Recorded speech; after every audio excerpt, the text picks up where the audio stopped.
Hola de nuevo, espero que estén bien.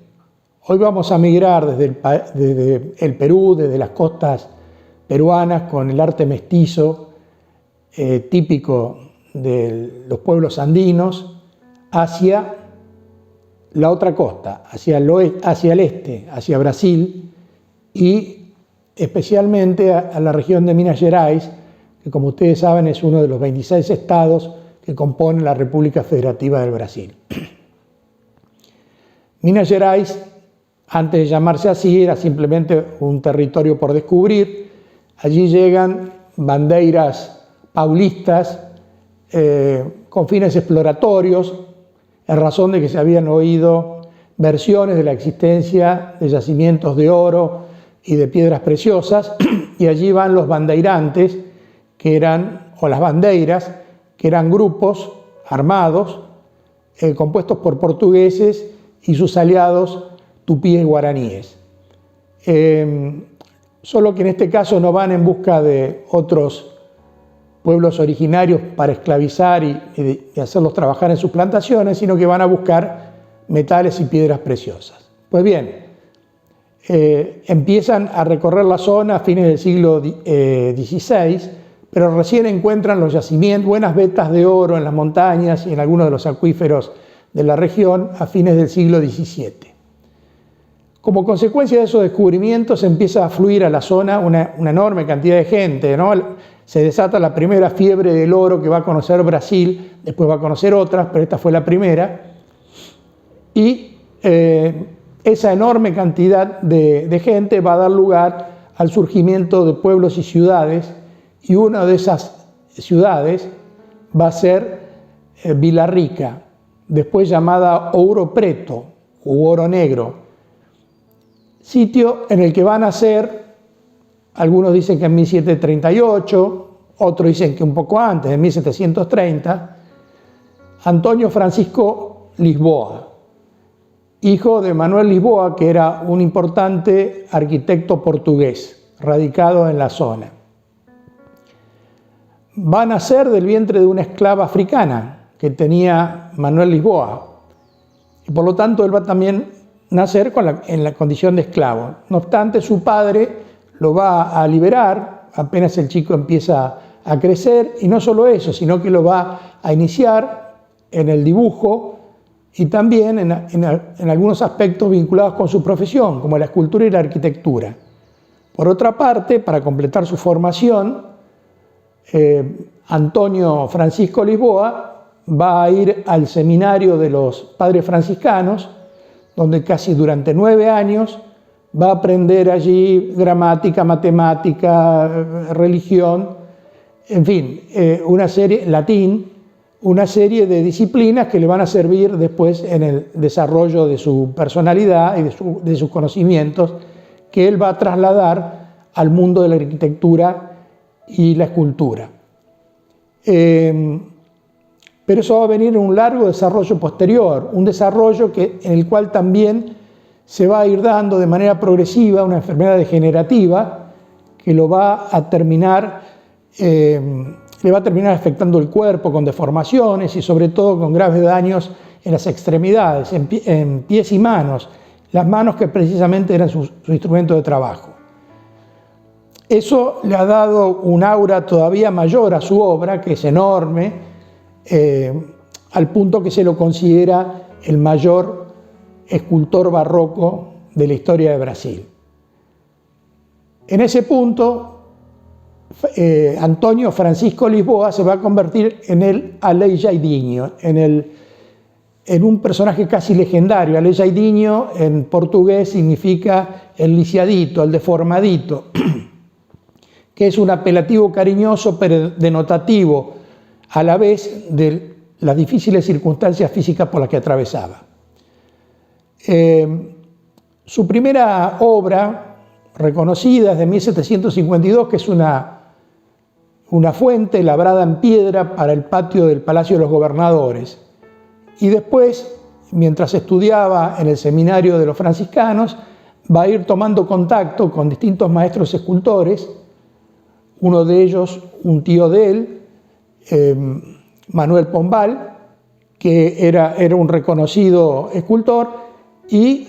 va a ir aprendiendo todos los rudimentos del oficio, a los que él después va a llevar a alturas poco, digamos, no alcanzadas por otros artistas. Su obra más importante, dentro de lo que es su ciudad natal, Ouro Preto, es la iglesia de la Tercera Orden de Penitentes de San Francisco, que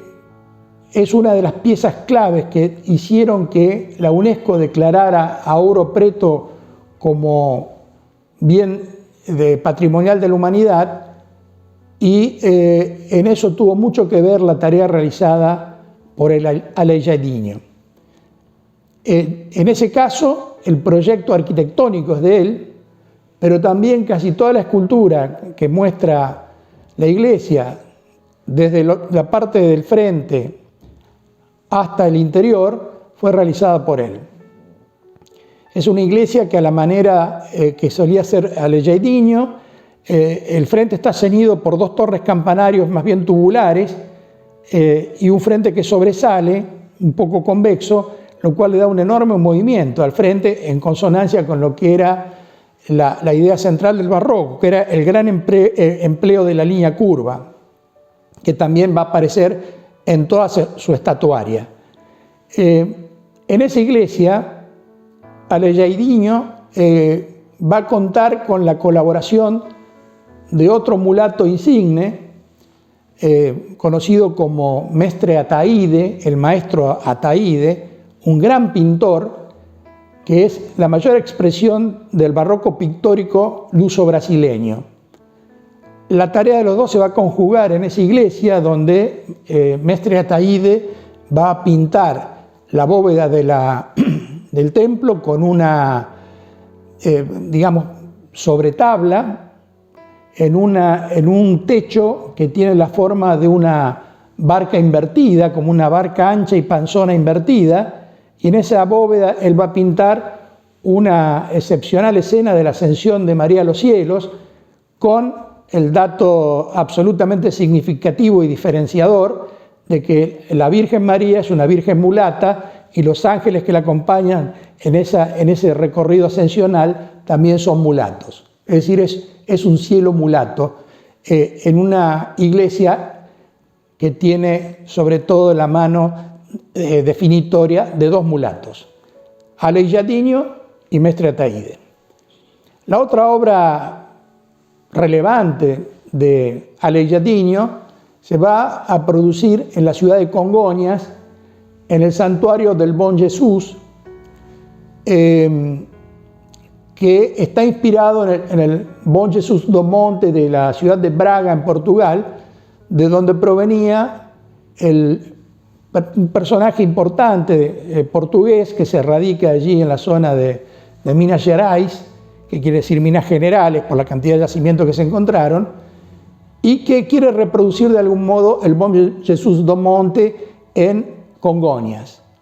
Y allí Aleijadinho va a realizar un despliegue escultórico absolutamente fuera de lo común. El desarrollo es un desarrollo ascendente, que también simboliza de algún modo el esfuerzo que significa llegar al cielo. El cielo estaría representado por el templo que está arriba del morro, y en ese camino, en esa vía sacra, en ese vía crucis, para llegar hasta el templo superior, va a haber que atravesar 6 capillas en las cuales se conservan los pasos de la pasión de Cristo, desde la última cena hasta la crucifixión. Son 66 figuras talladas en roble,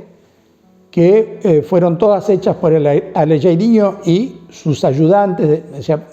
partícipes de su taller, y todas ellas pintadas por Mestre Ataíde. O sea que también ahí se da un trabajo de conjunción, de colaboración entre los dos máximos exponentes del barroco luso-brasileño. Arriba, en la explanada que precede al templo, recibe a quien visita la iglesia de Congonhas 12 profetas del Antiguo Testamento, mayores y menores. Y esa es quizá la obra más significativa de toda la vida de Aleijadinho, por las características de las figuras, que tienen el foco expresivo centrado en los rostros. Son rostros como de otro mundo, porque en realidad son profetas que vienen a hablarnos de cosas de Dios, de cosas que van a suceder en el futuro, de un mundo de creencias. Son como personajes venidos de otro lugar y efectivamente sus rostros son distintos a lo que eran los rostros de los portugueses, de los mulatos o de los tupíes guaraníes que poblaban la zona, o de los negros africanos que poblaban la zona. Son rostros con ciertas características orientales y en los cuales son advertibles los marcadores típicos de la escultura de Aleijadinho, que es algo así como la huella de su ADN, es decir, cabellos largos, ondulados, como en bucles, que caen como en bucles, que también tiene que ver con lo que es el movimiento permanente que propone el barroco para estimular sensaciones, barbas partidas, también enruladas, ojos muy grandes y en formas de almendras longitudinales, en fin, una carga expresiva notable que van a ser de este escultor el más importante de todo el ciclo barroco luso-brasileño. Quería contarles esta historia y sobre todo su trabajo conjunto con Mestre Ataíde, porque juntos hicieron maravillas. Y la mayor de las maravillas está expresada en la primera iglesia, en la iglesia de la Orden Tercera de los Penitentes de San Francisco, en la ciudad de Ouro Preto, donde él nació. Así que hasta aquí llegamos y en próximos capítulos vamos a regresar a Europa para vivir algunos de los duelos creativos más importantes de la historia cultural de la humanidad. Muchas gracias.